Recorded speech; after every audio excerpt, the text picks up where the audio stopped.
Good afternoon, everyone.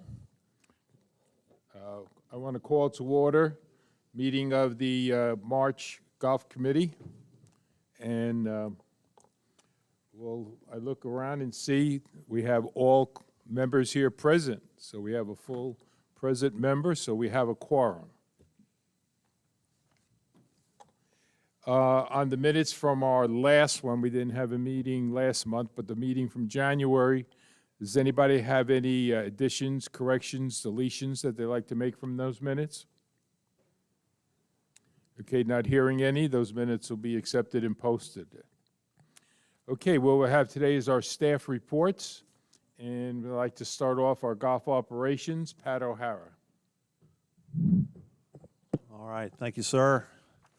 I do have a few slides. Hopefully everybody got a copy of this, but we can go through these that we can talk about, which is kind of a competitive analysis of rates. So, good afternoon, everybody. We're excited, and Todd will go into details on his side, but we're excited to say on Monday we're loosening the reins a little bit with the COVID. So we're hopefully coming out on the other side on this. So a couple things.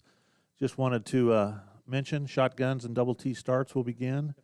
Shotguns will start at 8 a.m. while double T starts will have first time starting at 7:30. That typically is Trail Ridge.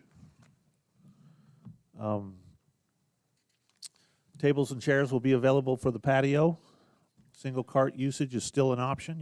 We're not requesting or asking you to double up if you feel uncomfortable. We would like for that to happen to keep the cart traffic down, but we're still offering the single cart. Medical flags will be handed out for those who have documentation to support the need, meaning for those of you that remember or have medical flags, there's a sticker that is placed on the back of your rec card. In order to get the sticker, Golf Ops needs to have an agreement with you saying that it's an ADOT handicap parking placard or other documentation such as a note from a doctor. And if you go to Golf Ops, we can get that going and put a sticker on the back of your card, and that gets you 15 feet closer to tees and greens.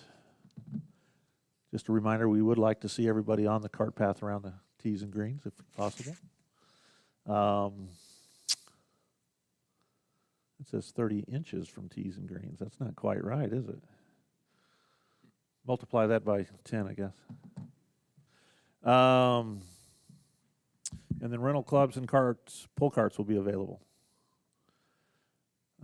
Additional guidelines, restrictions for number of people in pro shop will be lifted, but masks will be required in pro shops and clubhouse restrooms just like they are now.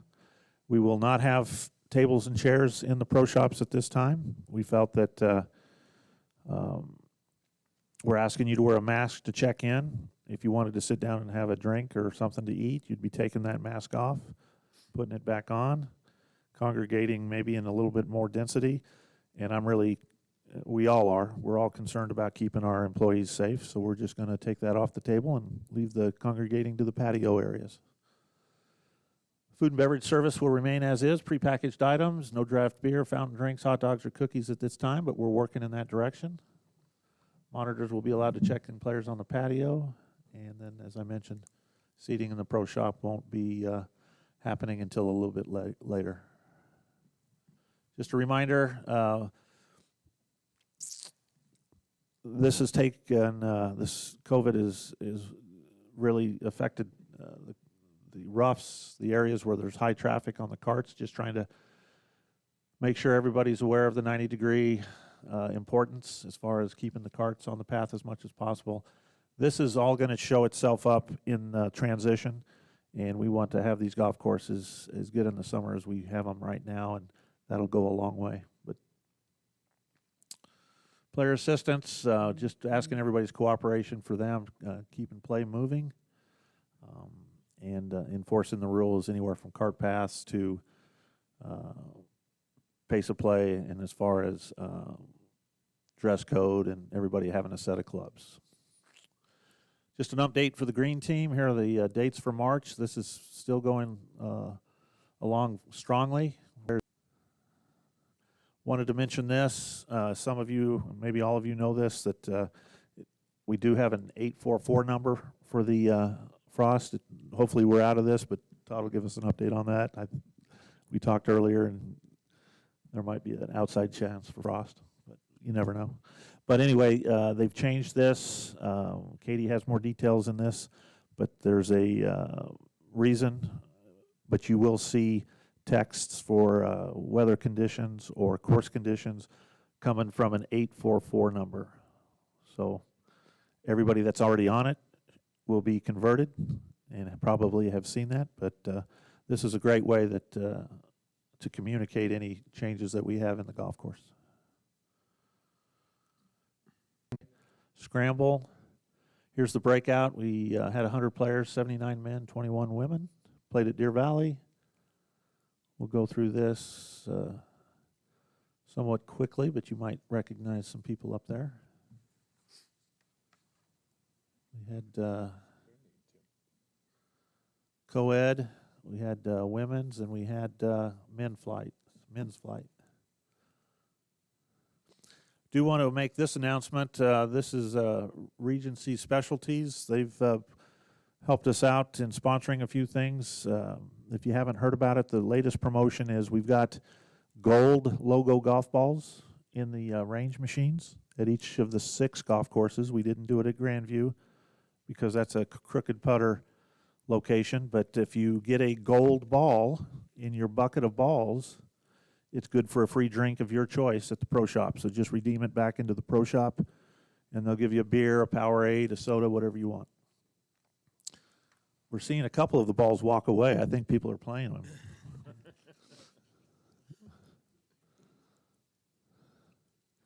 them. Just a reminder, everybody, range balls and yellow baskets. This time of year, we start seeing some of these make their way to the gates, and we really try to stress keeping the balls on property.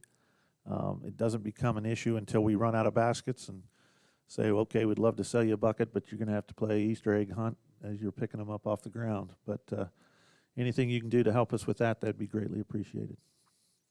Couples Scramble. This was the most recent tournament that we've had. And some of you that follow the tournaments, we added one more in March. It's on the 27th. It's a 3-person scramble. We're going to play sixums. And it's 108 players. Actually, it's 116 players now. That's not right. It'd be 114 players. We added 2 groups. So that's the next one coming up. Here are some champions. This was well received. Hey, Pat, excuse Yes. me. I just noticed looking through that in your championship flight, On the couples here? yeah, the couple scramble, Yep. the first gross and your third net couples look like twins. Let's see here. They sure. Those look like twins too. Let's see. Third net, you said? Yeah, third net and Yeah, first, who is first that? gross. They got different names, but they look pretty close. They do. Well, they only won one way, so hopefully they got the first place prize. Lorna and Bill. Yeah, we'll need to check that out. Thank you.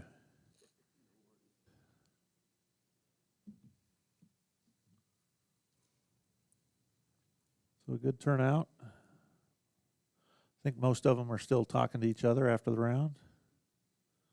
And that was over at Echo Mesa. All right, and then the last thing that I have is in front of you is a rate sheet. We do this once a year. This year I happened to do just the peak season of some area golf courses. These are the peak rates each of these courses charge, and then on the second page, any membership information that that they offer. So this is something that we look at before we even start dialoguing about rates for the next year. And as you can see, going through here is a great exercise for all of us because we see what a great value we have. Great golf courses, and we're not on the upper end of charging people too much for this, so that's awesome. But Wanted to share that with everybody. Interesting things that came out of this. You'll see some things like at Copper Canyon in April. They split the rate at the first 16 days of April. They're still at their peak rate, and then April 17th they go to an off-peak rate. Sun City Grand is kind of high in my thinking, but I think they have a lot of golfers that live over there, so they're always trying to keep as many available tee times for their golfers. Do a lot of shotguns over at Grand, so we get a lot of people coming over here to play it at 10 o'clock or so that's why you'll see an influx of them. And Hillcrest I thought was interesting. And Hillcrest is probably the most dynamic pricing model out of all of them. Really tough to find what their rate sheets are, so you have to go to their online tee time portal, and 54 was the highest I saw on a particular morning. It seems to average around 50, but I know that they're going less than that. And then you'll see some use Super Twilight and some courses don't. So, and then I thought the membership variations were interesting as well. All right, and that's all I have. Any questions? Okay, does anybody have any questions for Pat on what he's presented here? I have a question. Go ahead. Pat, do most of these courses use the same peak season times as we do? They do. They do. That's with the exception of like Copper Canyon, the majority of them have a November to April type peak season. Mm-hmm. Yes. Thanks. There any other questions on what we've discussed? Yes, Bill. Thank you, Pat, on that presentation. I'm sorry I came in late, but I do want to just get some feedback from the committee relative to part of this COVID rollout. With COVID, we've allowed golfers to utilize single carts and go out there, so we got 4 carts running around every 7 minutes, 8 minutes. I know it helps with speed of play. That's good. I hear a lot of positive comments regarding that, but I also hear a lot of negative comments from Todd. 4 carts has an impact. Every 7 minutes, we're sending another group out there, and it does, especially this time of year in the wintertime, have an impact on course condition and that type of thing. I know, Pat, we've talked about it. Maybe speed of play, allowing it in the summertime when we get a little bit more wall-to-wall turf coming in there with the Bermuda grass. But with the ryegrass, it obviously is a problem, and Todd, I know, will talk about it during his presentation, but a little feedback from the board as to any comments or thoughts or concerns. Go ahead, Tim. Yeah, I have a comment, and it's too late to do anything about it this year now, but there, on some of the holes, on some of our courses, there's limited access from the cart path into the green. And I think it would be worth thinking about the idea of overseeding those areas so that you've got growing turf to drive out onto the fairway with. Give an example, one that I know probably better than others is 18 at Deer Valley. With all the sand traps along the left, there's limited access to drive out to the fairway. And if some of those were overseeded that you would be driving on growing grass, I think that would help. There's other holes where the whole fairway is open to the cart path. I don't think it would do much good there, but just on those holes where there's limited access, I think it'd help. Okay, yeah, we'll make sure this is on. Yeah, we'll certainly take a look at that. I really don't want to add too much more overseeding to where we're having to run more water. You know, we're trying to conserve water, but there could be some areas where I could cut back on the overseeding and address some of those areas that you're talking about, just for the playability. But we'll certainly take a look at that. We have all summer to kind of map that out, and then during the fall overseeding, we will do that. You know, Bill was talking about the 4 carts versus 2. We are seeing a lot of traffic or compaction out there, especially between the and the fairway on the common courses, especially. the 328 courses like Trail Ridge, Deer Valley, and Desert Trails, they seem to hold up a little bit better. I think where we're going to see the effects a little bit later during transition, and that would be in the fairways on those overseeded areas. And they don't show up right now, but as soon as we start transitioning, probably, could be into May, first part of June, I think we're going to start to see some of those high traffic areas pop up. So we'll address those as they come up and do what we need to get those to come around. But I think that's where we're going to see the big effect is in the fairways with the 4 carts. COVID concerns as far as sharing carts? Anybody else have any? Dave?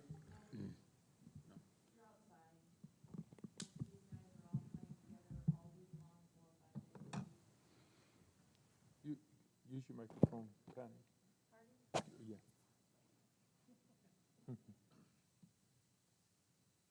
Okay, Dave, you had something. Yeah, I just had a comment that we need to protect ourselves no matter what else is going on out there.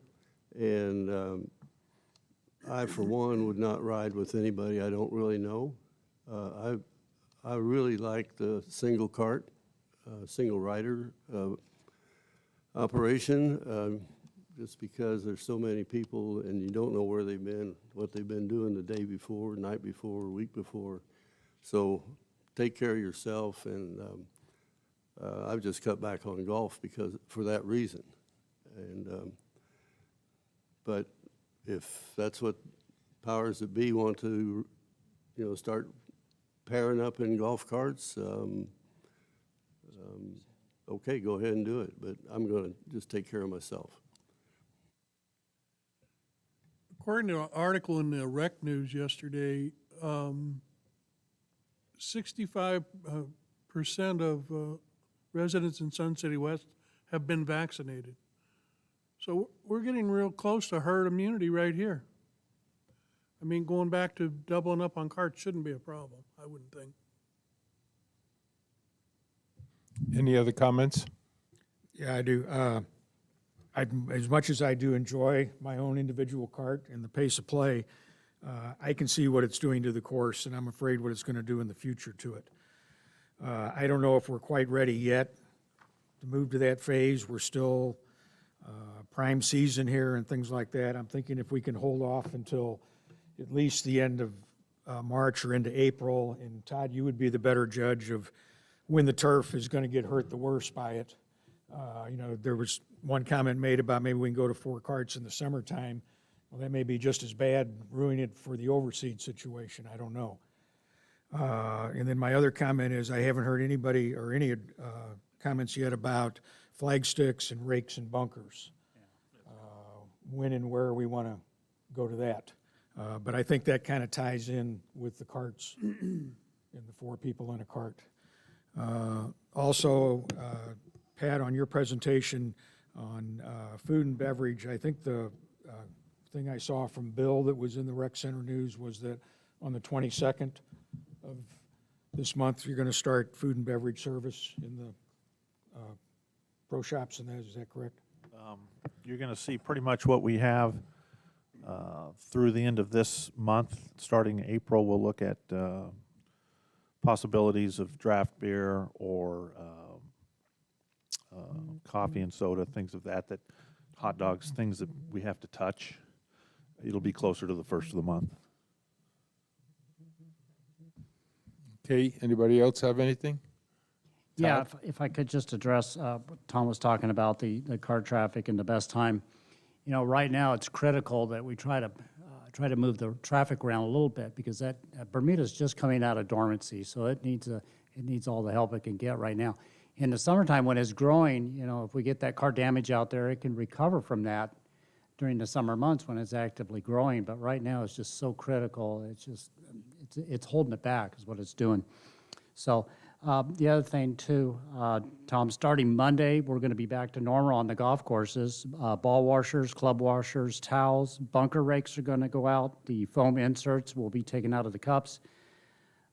Scoops back in the divot mix containers, and lids on the trash cans, and also on the divot buckets too. So when you go out there Monday morning, it should be just like the old days. So we can pull the pins?